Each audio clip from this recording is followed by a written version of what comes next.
मुदाकरात् मोदकं सदा विमुक्तिसाधकं कलाधरावतंसकं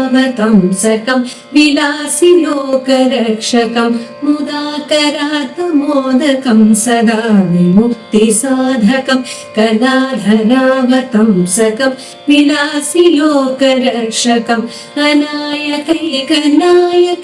विनाशिते भदैत्यकं नताशुभाशुनाशकं नमामितं विनायकम्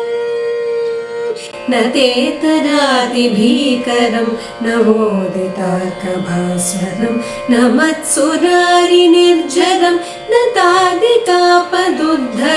सुरेश्वरं निधीश्वरं गजेश्वरं गणेश्वरं महेश्वरं तमाश्रये परात्परं निरन्तरम्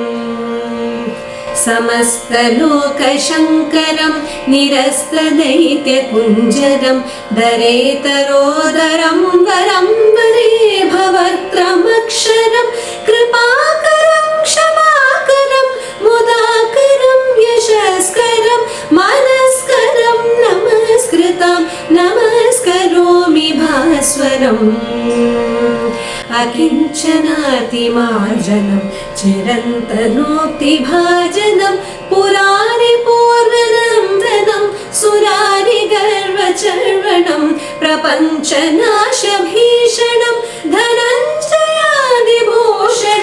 कपोलदानवारणं भजे पुराणवारणम्